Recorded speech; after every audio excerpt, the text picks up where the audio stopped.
Welcome back, dear listeners.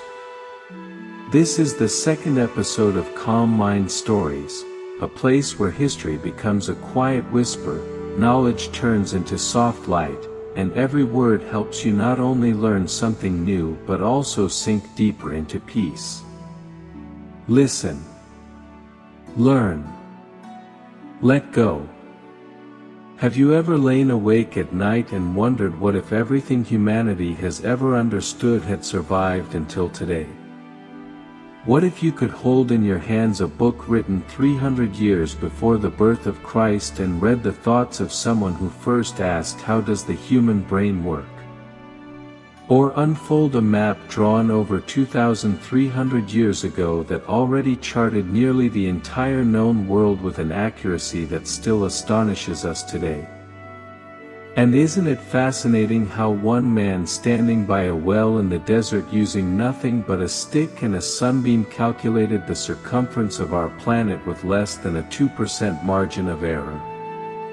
Imagine a building where every book, every scroll, every record from across the known world was gathered not for power, not for wealth, but simply because someone once believed knowledge is the most precious thing we have. That place existed. It stood on the shores of the Mediterranean Sea in a city now called Alexandria, Egypt's largest port, just an hour's drive from Cairo, nestled among palm trees, sea salt air, and the endless murmur of waves. You can visit it today. Walk along the Corniche waterfront. Sip coffee in a centuries-old cafe. Then climb the hill where the Temple of Serapis once rose and wonder beneath these sands may lie the greatest intellectual project in human history. The Library of Alexandria didn't just store books. It tried to preserve everything, every thought, every discovery, every dream humanity had ever written down. And yet it vanished. But what exactly did we lose? How many scrolls burned? Who wrote them? And why, after more than 2,000 years, have archaeologists still not found its ruins? Why do they dig year after year only to uncover broken columns and pottery shards, but never the shelves that once held the works of Eratosthenes, Herophilus, or Aristarchus? Or perhaps it was never truly a single building at all. Maybe it was always an idea, and that idea is still alive. It all began with a young man named Alexander. Born in 356 years before Christ in Pella, the capital of Macedonia, then a half-barbaric kingdom on the edge of the Greek world, Alexander inherited more than an army from his father Philip II.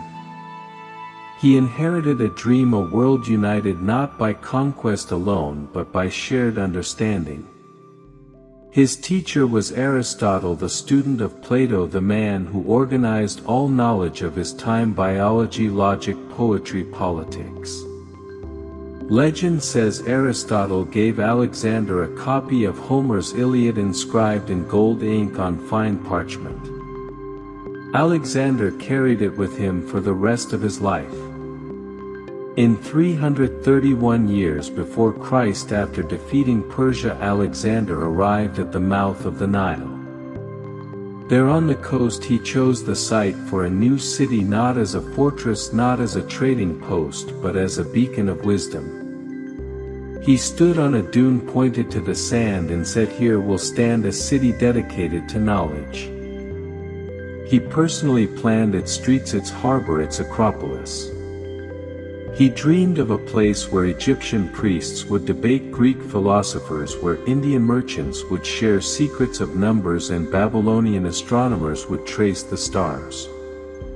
He died in Babylon in 323 years before Christ, never seeing his vision fulfilled. But one of his generals, Ptolemy, son of Lagus, took up the task. Ptolemy wasn't just a soldier. He was a scholar, a friend of Alexander since youth, and a man of vast curiosity. When the empire fractured after Alexander's death, Ptolemy claimed Egypt not as a conqueror but as a patron of culture. He crowned himself pharaoh, yet also called himself Philomusos, lover of the muses. In 285 years before Christ, he founded the Mausoleon, the Temple of the Muses in Alexandria, and attached to it the library. But where exactly did it stand? Modern archaeologists still debate this. Some believe it sat near the royal palace in the area of today's Fort Kate, built atop the ruins of the ancient lighthouse of Alexandria, one of the seven wonders. Others argue it was part of the Mausoleon complex, surrounded by gardens, colonnades, lecture halls, and observatories. A third theory places its later collection in the Serapeum, the Grand Temple of Serapis, on the hill now known as Qam el-Shakafa, where you can still walk among towering pillars blending Egyptian and Greek art. The library itself likely stood about a mile from the sea, far enough to protect fragile papyrus from salty air. Built from white Egyptian limestone, its columns may have been marble from Paros or even Carrara. Its roof beams cedar from Lebanon, prized for strength and fragrance. Floors mosaic tiles or polished stone. Windows tall and narrow, letting in soft diffused light. Inside, scrolls rested in wooden or leather cases called capsi. Each bore a tag syllabus with the author's name, title, and summary. Above the entrance, though no record survives, there may have been an inscription, House of the Muses, or perhaps a line from Homer, many cities I saw and learned the minds of many men. Construction spanned decades from Ptolemy I 305 to 282 years before Christ through Ptolemy III 246 to 222 years before Christ. Thousands labored, Egyptians, Greeks, Syrians. Some may have been prisoners of war from Syrian campaigns. They slept in reed huts under a scorching sun. Water was brackish. Summer heat reached 113 degrees Fahrenheit. Many died from dysentery, exhaustion, accidents. Yet the Ptolemies paid well in silver coins stamped with the king's profile. Cedar beams arrived by barge from Lebanon. Marble sailed from the Aegean. Every stone was inspected by royal engineers. Funding came from Egypt's monopoly on papyrus, the paper of the ancient world, and the profits poured back into culture. As a state institution, the library was guarded by royal soldiers. Only invited scholars or honored guests could enter. To the average Alexandrian, it remained a distant dream, a sanctuary of silence behind high walls. Picture a morning inside the library. A scribe named Leon rises from his mat, washes in a clay basin, and walks to the reading hall. He unrolls a copy of Homer's Odyssey, checks for moisture damage, and begins copying. Outside, seagulls cry. Waves lap the shore. Nearby, a restorer mends a torn parchment.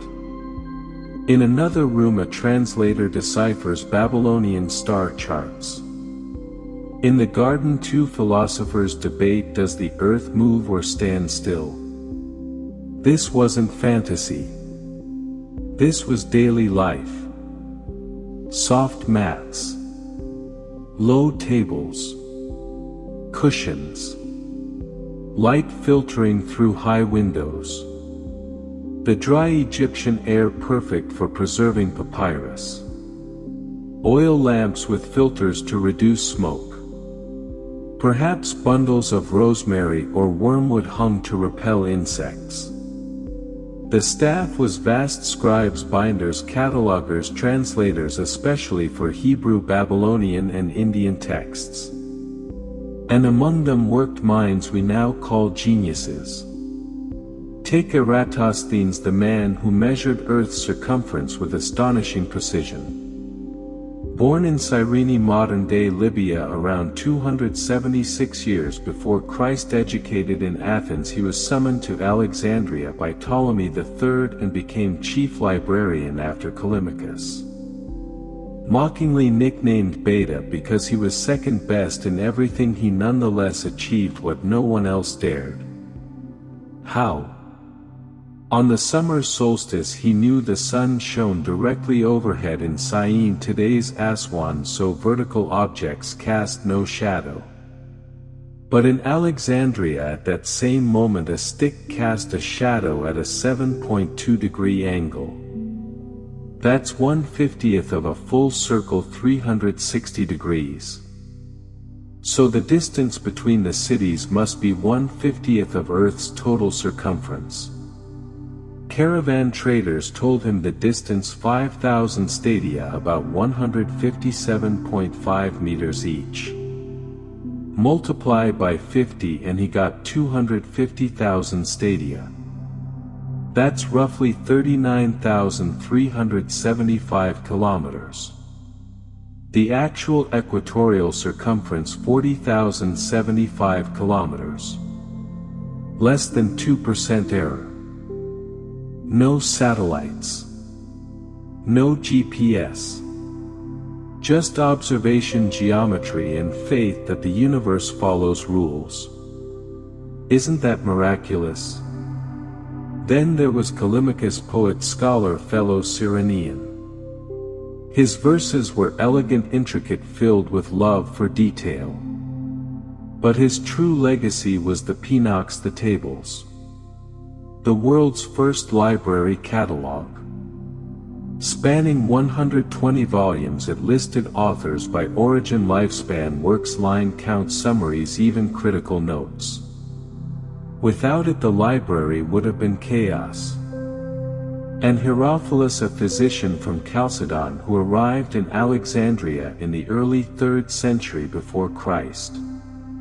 He may have performed human dissections, possibly on condemned criminals, though historians debate this. What's certain, he mapped the brain, identified its ventricles, described the eye, liver, pancreas. He declared the brain, not the heart, governs the body. He distinguished sensory from motor nerves. He measured pulse with water clocks, linking rhythm to health. His writings are lost but quoted by Galen and Celsus. Also here Apollonius of Perga, whose conics laid groundwork for Kepler and Newton. And Aristarchus of Samos, who proposed centuries before Copernicus that Earth orbits the Sun. His heliocentric model was rejected but preserved by Archimedes and the sand reckoner. What did they read in the library? Everything. Homer's epics. Babylonian astronomical tables. Egyptian medical papyri. Indian treatises on numbers.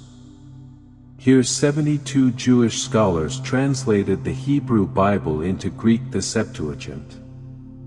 Legend says each worked alone, yet all produced identical texts. Miracle or mastery? Here lay Democritus' atomic theories, Plato's dialogues, Aristotle's encyclopedic works, world maps drawn before anyone knew America existed. Knowledge wasn't locked away for kings or priests. It was shared with anyone who could read and think. Few could. But the very idea that truth belongs to all was revolutionary. So what did we lose? Imagine the complete works of Hypatia, Alexandria's last great philosopher, murdered by zealots in 415 years of the Common Era. Her commentaries on Diophantus and Apollonius may have refined planetary motion models, perhaps even questioned geocentrism. Or Nicomachus of Gerase's introduction to arithmetic, where he called numbers the music of the cosmos, influencing Pythagoreans and later Kepler. Over 90% of Menander's comedies gone. The authoritative editions of Homer's Iliad and Odyssey edited by Xenodotus lost. Medical texts by Herophilus and Erasistratus possibly containing cures for diseases we still can't heal. Eratosthenes' world map with African rivers, Indian mountains, Atlantic islands. Babylonian star tables translated into Greek. Indian mathematical treatises perhaps already describing zero as a number, not just a placeholder. That alone could have advanced mathematics by centuries. Egyptian magical and medical scrolls. Persian chronicles of the Achaemenid Empire detailing laws, palaces, royal feasts. All gone. And yet the library didn't vanish in a single fire. It faded like lamplight, dimming room by room. Julius Caesar dealt the first blow. In 48 years before Christ, besieged in Alexandria, he set enemy ships ablaze. Flames spread to nearby docks where warehouses held thousands of scrolls destined for the library. But the main library inland likely survived. Caesar himself never mentions it burning. Later writers like Pliny and Seneca claimed 40 to 70,000 scrolls were lost, but this may be exaggeration. Centuries passed. As Christianity rose, pagan institutions declined.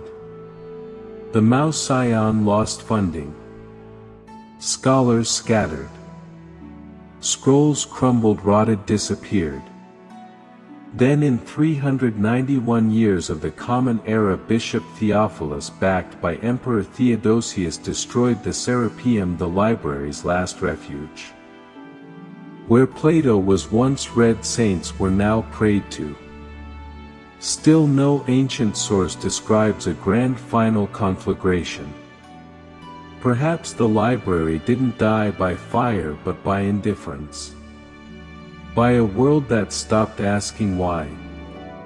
Yet here's the paradox: the more we mourn what was lost, the more we realize nothing truly vanished. Greek texts survived through Arab scholars of the 8th to 10th centuries. Through Byzantine monks copying scrolls in candlelit cells. Through Renaissance thinkers rediscovering Aristotle. Even if the originals burned, the idea endured. The belief that knowledge must be gathered, tested, passed on. That truth matters more than power. That the world can be understood if we read, think, and wonder. In that sense, the Library of Alexandria never closed. It simply moved into our books, our universities, our late-night searches for answers that keep us awake. Today, the Library of Congress in Washington holds 170 million items, yet shares the same mission. Google Books scans 1,000 volumes a day, just as Alexandrian scribes copied by hand. The Internet Archive, archive.org, saves every deleted web page like Callimachus saving every line. At CERN, physicists seek a unified theory of everything, just as Alexandrians sought a unified picture of the cosmos. And at MIT, researchers now use artificial intelligence to reconstruct lost texts. Algorithms scan quotes in Cicero, Galen, and Plutarch, reassembling fragments like a puzzle. Already pieces from 12 lost works have been recovered. And yes, you can still visit Alexandria. On the Mediterranean shore stands the Bibliotheca Alexandrina, opened in 2002. Designed by Norwegian architect Snohetta, its curved roof rises like a sun disk or an unfurling scroll. It holds 8 million books. It houses a planetarium museum's manuscript room's digital labs. It's not a replica. It's a tribute. A reminder that the dream lives as long as someone believes in it. Imagine this: a modern archaeologist digs in the sands near Fort Cape. His trowel brushes charred papyrus. He reads Greek letters and the earth is round. A fragment of Eratosthenes. He doesn't know it yet, but tomorrow this scrap may reshape history. For now the night is quiet. And somewhere in the silence between stars the voices of those who read in Alexandria still speak. They don't ask us to rebuild their walls. They only ask, keep reading. Keep wondering. And maybe write down your own thoughts even if you think no one will read them. Because every word is a spark. And sparks gathered together can light an entire age. Let this thought carry you into sleep. Quiet. Deep. Filled with stars and ancient books.